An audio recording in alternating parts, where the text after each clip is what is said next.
Hi, everybody. Good Thursday, and thank you so much for being here on this 15th day of December. That makes math a little easier as we're now into the single digits as far as days away from Christmas are concerned. And the single digits is a pretty good segue into our weather forecast. Brutally cold out there today, and that's where we're going to go tonight with single digits and just dangerous temperatures out there.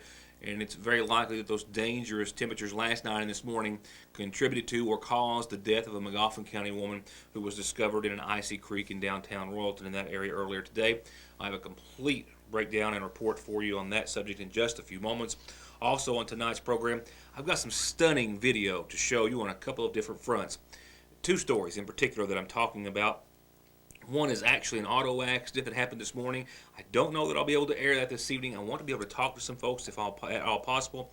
So we may hold that off until tomorrow, but when you see it, it's just breathtaking to see how fortunate some folks were, specifically as well, one of the young people inside the vehicle this morning.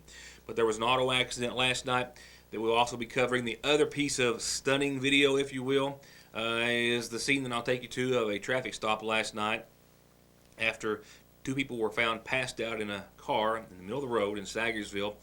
We'll show you the driver's condition in just a few moments. And stunning, I think, is one way to put it. We'll also be talking about some other news and information this evening. Last night I spoke of plans on staying in the studio all day because it was going to be cold. Well, of course, that has not happened. So all the news that we had for today, several meetings and other reports, we'll be pushing off until tomorrow. So definitely a full day's worth of programming already for tomorrow and then some. We'll pick up tonight's programming with our top headline in just a few moments. That's the death investigation still underway into the body that was discovered in the creek in the Royalton area this morning. A body we believe that had been there since around 2 or 2:30 last night or this morning. I'll be right back. To get high-speed internet on their state-of-the-art fiber optic network for all of your home and business solutions, or to watch TV without a contract on over 200 digital channels with superb quality, or stay connected with family and friends with 24/7 telephone service you can always depend on, contact Foothills Broadband today. Or just click on their link to the right to find out how they're working to provide the latest in communications at affordable prices with exceptional service at Foothills Broadband. Some of our top stories are still rendering, and I'll have them on air in just a few moments, including, of course, the death investigation and the serious report that we have in regards to the DUI and other charges that were filed against the driver last night and the situations contained in that report. Let me talk to you about DUIs in another front in just a few moments. The Kentucky Office of Highway Safety today honored 205 law enforcement officers from 175 agencies across the Commonwealth of Kentucky for their efforts to target impaired drivers. The 2016 Governor's Impaired Driving Enforcement Awards ceremony was held in Lexington, where awards were presented to officers with the most impaired driving arrests in each agency. This man, Trooper Dustin Thompson, received the DUI award on behalf of Kentucky State Police from Post 9 in Pikeville. Thompson is a 4-year veteran with the State Police, and he's currently assigned to Martin, Johnson, and Magoffin counties. Post 9 Operations Lieutenant Donnie Shear says that Trooper Thompson is passionate about arresting impaired drivers and making the roadways a safer place, and he's a great asset to Post 9 and very deserving of this award. Thompson was also one of the two arresting officers last night, which followed up a traffic situation here in Magoffin County that I've already referred to. Some rather stunning video in regards to an impaired driver charged with now his third offense, DUI, and some other serious offenses as well after being found slumped over his wheel. That and some other top stories, including the death investigation footage, is coming up in just a few moments. While that is rendering, let me forward on over real quickly to a few announcements on tonight's community calendar. But first, let me say, once again, a congratulations to Trooper Thompson. Just a couple of quick Christmas reminders. Don't forget that South Magoffin Volunteer Fire Department gets to chaperone Santa around this Saturday. They'll leave the department at around 5 o'clock and make their rounds throughout the community. Be looking for them. I'll give you their schedule on tomorrow's program one last time. Don't forget about the Christmas play at the Hope in the Cross Church on Burning Fork this Sunday at 6:30, where you're invited to come and celebrate the true meaning of Christmas. Also, the Cincinnati United Baptist Church has just told me, I just don't have it typed in, their Christmas play is going to be held this Sunday morning after their 11 o'clock church service. So the play at Cincinnati United Baptist Sunday morning following normal services.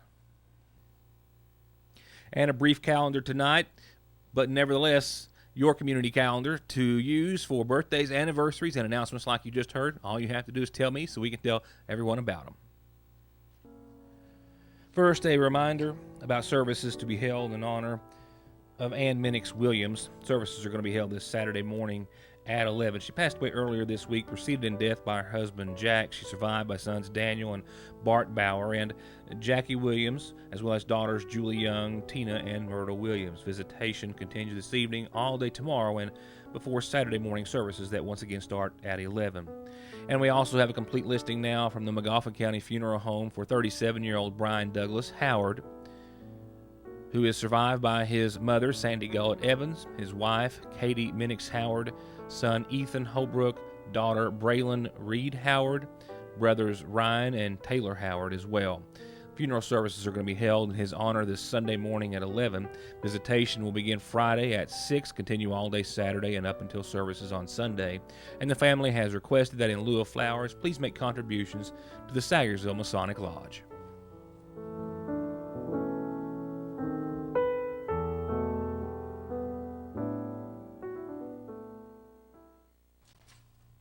Up next is everything that I can tell you at this hour about an investigation that's still ongoing. A call that resulted in this investigation into the death of a McGoffin County woman, we believe in her 30s, who left a residence late last night and walked to another a few hundred yards away in the downtown Royalton area. It was when she left that second residence on her way back home that she, for some still unknown and undetermined reason, walked over, what have you, the steep embankment and fell into the icy waters below. It was in that creek that she was discovered face down and dead earlier today. The 911 call came into McGoffin County Dispatch shortly after 11 o'clock this morning after someone discovered a female lying in the creek, presumably dead at that point.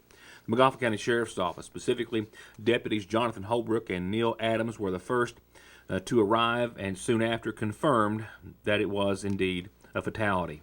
They called for the coroner as well as the Kentucky State Police and assistance with EMS and the McGoffin County Rescue Squad as well. McGoffin County Coroner Mark Jenkins, his deputy Brian Parker, Detective Jason Dowles with the Kentucky State Police all spent several hours from about 11:30 until after 4 o'clock when I left the scene and they were still on scene, interviewing, retracing, and collecting evidence, after which they determined through a preliminary investigation that it doesn't appear to be any sort of an act of foul play or homicide. And after doing so, removed the body with assistance from the McGoffin County Rescue Squad and sent the body to the State Medical Examiner's office in Frankfort for an autopsy. Don't have a whole lot of information to share right now. Appears at this time that just fell over this embankment up here and didn't have a lot of heavy clothes on, and possible hypothermia, drowning. It's early. We can't really speculate. Have you ruled out foul play to any degree?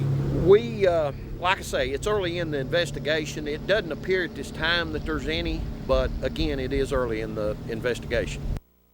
While authorities believe they know the identification of the female, they were unable to give me any other official details at this particular time until the autopsy is completed, as is more of their investigation. But I did talk to some folks who were in the area, residents and others who have been there since early this morning, and it's their belief that the deceased had left a residence nearby where she was found, a mobile home maybe 150 feet away or so. It's believed that she left that residence very early this morning, around 2:30 or so, meaning that she may have walked from that mobile home, fell into the creek, and died from whatever reason, whether it's hypothermia, drowning, or what have you, maybe injuries from the fall even, and was there until about 11 o'clock this morning when someone discovered her in the early morning hours. She was found face down in the shallow creek bed, no shoes, only some pajamas and light clothing. The water temperature registered this morning at 32 degrees with some ice, as you can see, forming around the area where the body was discovered. This next report, I believe for many of you, if not all, as it did myself, may indeed leave you a bit breathless, certainly taken back. I used the word stunning a few moments ago to describe it. Still believe that does indeed fit. As you listen to and see the condition of a driver who was found slumped over behind his wheel in Sagersville last night, where we believe he had been there for more than an hour or so after being found from some local employees who were exiting their place of employment for the evening. The call coming into 911 from in front of Lee's Famous Recipe here in Sagersville about 2 people slumped over in the vehicle running and sitting in the road in front of the restaurant. The call to police and EMS was that 2 people were passed out in a car on the little road in front of Lee's Famous Recipe. It was actually Lee's employees going to their car that saw 2 people slumped over and called 911, with Sheriff's Deputy Reggie Gosser first to arrive, requesting assistance from Sagersville Fire and EMS. On scene at Lee's of two people in a vehicle, unconscious at the time, rolled EMS. We got on scene, Transtar was already on scene before we got here at 6:54. Male subject still sitting in a vehicle, and 6:54 had the female to the side. Obviously, the male subject was in and out. He was just flopping like a dish rag. Step over here. You have a long driver on our way to Bowling Green. You head the wrong direction, go Bowling Green. First out of the vehicle was the female passenger, while the driver was questioned by EMS. Some very disturbing video. How much of that have you taken, man? How much of that have you taken?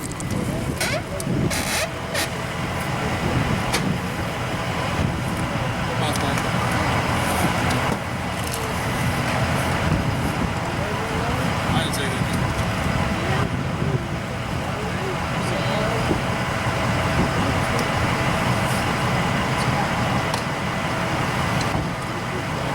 Hey, Bub, listen to me. Have you had anything tonight? No. You know where you at? Yeah. Where you at? Lockwood. No? Where you from? Nice. Where you from? Floyd. Floyd Gaines? This one, and I'd say she's from Wrong about the city that he was currently in. It appears as though 32-year-old Justin Hall of Paintsville was also wrong about where he was from. The address on his driver's license was listed as Paintsville and not Floyd County. Nevertheless, he was taken to the Palby Hall Medical Center to be medically cleared, and after that, taken to the Big Sandy Detention Center, where he was charged with driving under the influence, his third offense of DUI, as well as possession of a controlled substance in the first degree, that being methamphetamine, for which authorities believe he was on.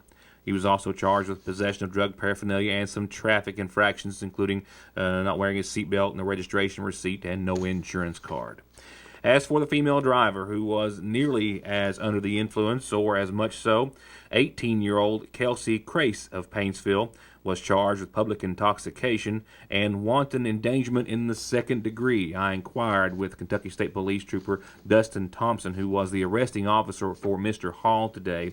He informed me that the charges filed against Crace were done so by Sagersville Police Officer Jeremy Watson, who filed the wanton endangerment second degree charge against Crace because she was said to have been pregnant. And lastly, while authorities were searching the car that they were in, I questioned a couple of the employees at Lee's and found out that the vehicle had actually been sitting in this location for about an hour and a half.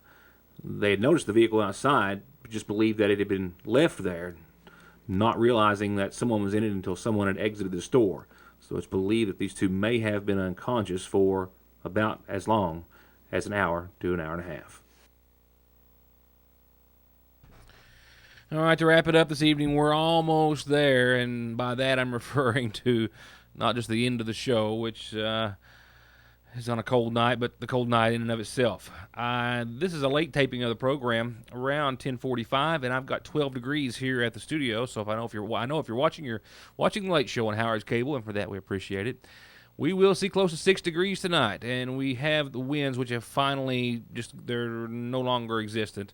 I haven't registered a breeze of any sort here for the past hour or so, so wind chill factors shouldn't be too much of an issue tonight. But the winds are coming back, and they'll also come back while we're still in the very low and single digits in the morning. So tonight, more clouds as they increase tonight. A low of 6 degrees on your Friday, mostly cloudy and a high of 34, but slow to go and get to that 34. We'll see winds start to come out of the east and southeast relatively early in the morning or tomorrow, and with that, before temperatures do hit the 30s, that will give us wind chill factors around, well, back to the single digits.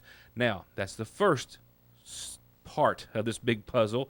That's going to be a wild ride, to say the very least. So tomorrow, mostly cloudy and 34. By tomorrow night, here's the swing of things. A chance of freezing rain before 2 a.m., then rain or freezing rain likely after 2, maybe around 3 o'clock tomorrow night, Saturday morning. Then rain likely after 3 a.m. into your Saturday morning. Cloudy skies. Temperatures tomorrow will fall. We'll see at 34 for a high. They'll fall to around 29 by 8, and then they'll start to rise to around 38 throughout the remainder of the night. That's why we're going to see that backwards changeover. South winds around 5 to 10, gusts upwards of 16 miles per hour, of course.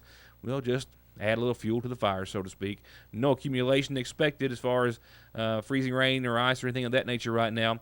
But that's taking us into Saturday, where it still gets to be dicey. A 40% chance of rain in the morning, cloudy, and watch temperatures continue to climb as they will start to do overnight. They'll continue to climb through the early morning hours and into your Saturday and peak around 61. Talk about a big swing there. So we've got rain likely and temperatures into the 60s. Winds out of the southwest 10 to 25 miles per hour. By the time Saturday night rolls around, then we fall backwards. We'll go from 61 to around 33. Southwest winds still kicking up, 9 to 20 mile per hour gusts. New precipitation amounts between 3/4 to an inch of rain Saturday night. By Sunday, rain, snow, and sleet in the morning before we make it up to about 36 degrees. Things will start to cool down and calm down by Sunday night. Mostly cloudy and a low of 18. Monday, 32 and mostly sunny. Tuesday, 41 and mostly sunny. Sunshine in the upper 40s by your Wednesday. I think we'll see 50 by Thursday of next week. And that's getting close to you know what. We'll talk about your Christmas forecast and more news you'll only see with me when I see you back here tomorrow night. And that's going to wrap it up for us tonight. Thank you for being a part of the programming. Today's schedule did not go as planned, which means that I've got more news that I may be able to work into tomorrow night's show. And like tonight and last night, the night before, and every night, it's going to be news and information that you're only going to find here on Your News Today. For now, stay warm. Thank you for watching, and see you back here tomorrow night as we wrap up what's been another busy news week here at Your News Today. Thanks for watching.